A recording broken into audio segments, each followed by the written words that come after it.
Defendant is not full of money. That is the whole reason we're here.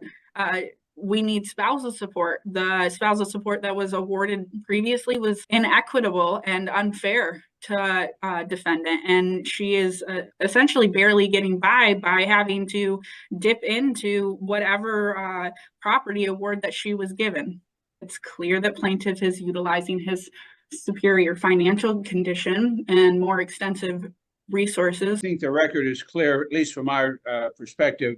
We have discovered the prenuptial that was signed in 1991, just prior to these parties getting married, which addresses the spousal support issue in paragraph 7. That was discovered pursuant to the affidavit after the proofs at the trial level have been completed and during the process that defendant had appealed the ruling of the court. At the status conference, I made that known to the court, and I at that time emailed a copy to the other side and so forth. I think it's appropriate that prenuptial be considered at the time that there's a hearing on the issue of spousal support that was remanded back to the court for further testimony. It certainly has relevance to a lot of the Olson factors.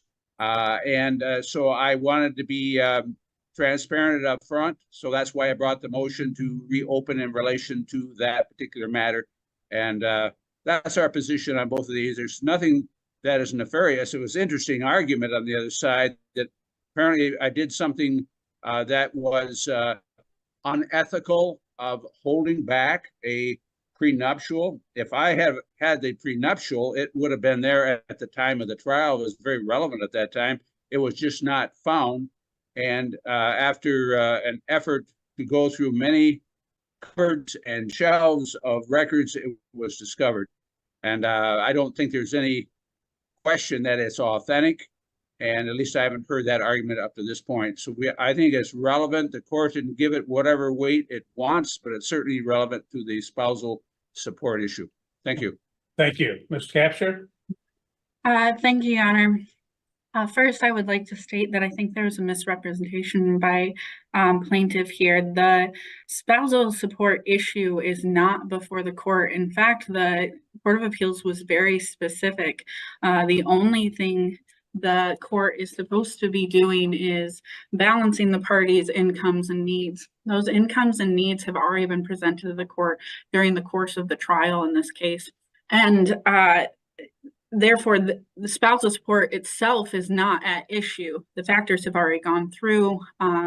The prenup would have been an objection or a defense, perhaps, to spousal support, but it was never raised during the course of the proceedings.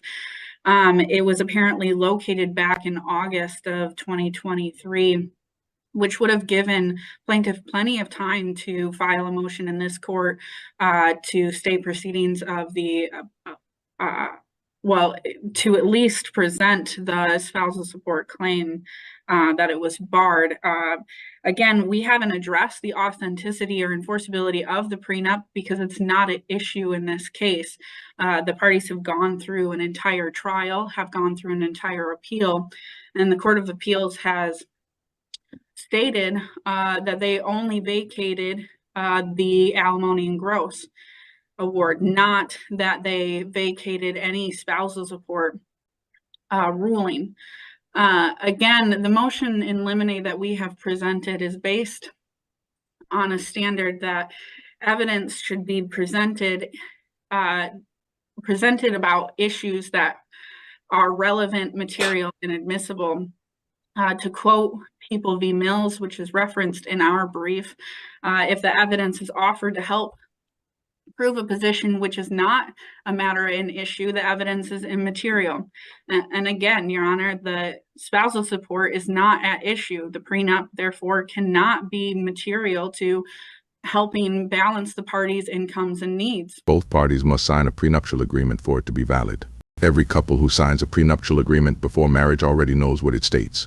The wife should have been truthful with both herself and the courts regarding the prenuptial agreement. Let's continue. Lastly, Your Honor, or moreover, we have stated that plaintiff has waived his right to bring the prenup. This is a concept, the raise or waive concept is something followed in Michigan courts. People v. Pipes states that in order to properly preserve an issue for appeal, a defendant must raise objections at the time when the trial court has an opportunity to correct the error.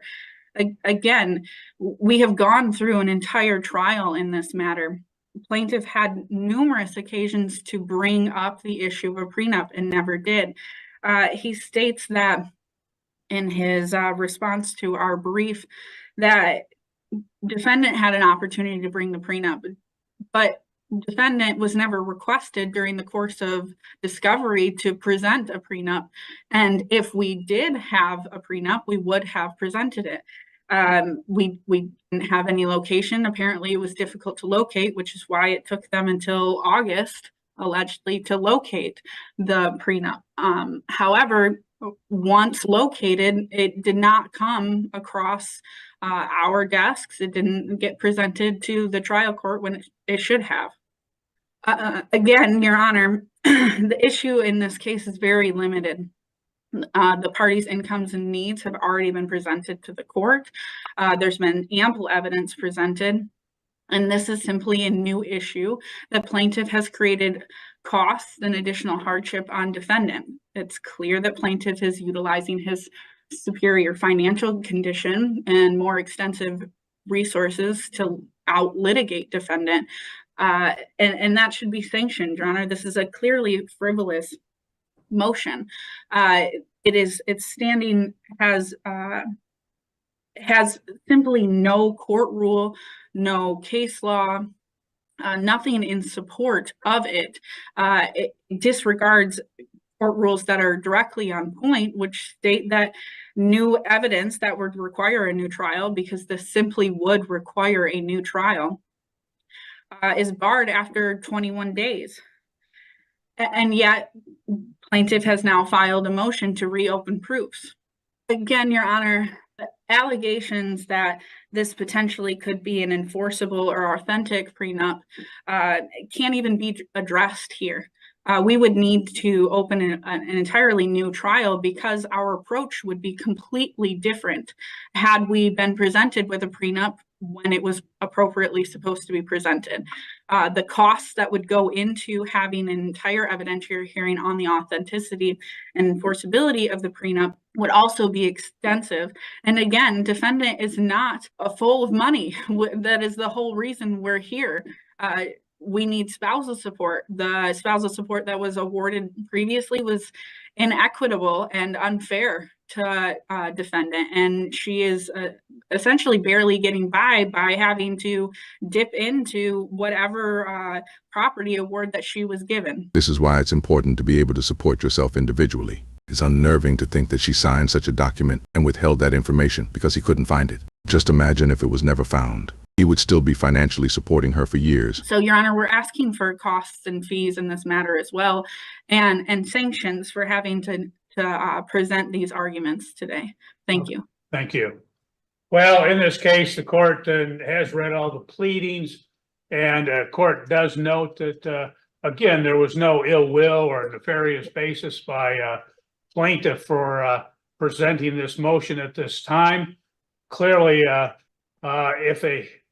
if they could have brought it up at the time of trial, they would have, as that would have directly addressed the issue of the spousal support. And there's multiple cases that discuss newly discovered evidence that was not able to be discovered at the time of trial, which they weren't, or the court does believe they would have brought it up at that particular time.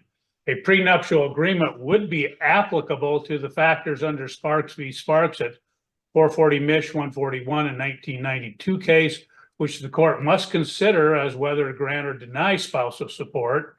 And so as a result, the court, recognizing the defendant's objection, would at this point grant plaintiff's motion and will consider the prenuptial agreement at the time of the remand hearing.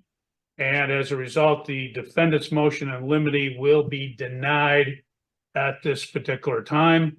With that, you're free to go. Have a good day. Thank you, Your Honor. Thank you. This is an unfortunate one. She's an older woman and may not be able to work at this point, but the fact of the matter is she signed a prenup. She was trying to swindle the court system by collecting support, even with this knowledge, and that makes her a wicked individual. Do you think this was a fair ruling? Let me know what you think in the comments below. As always, if you made it this far, be sure to subscribe for videos just like this, and I'll see you in the next one.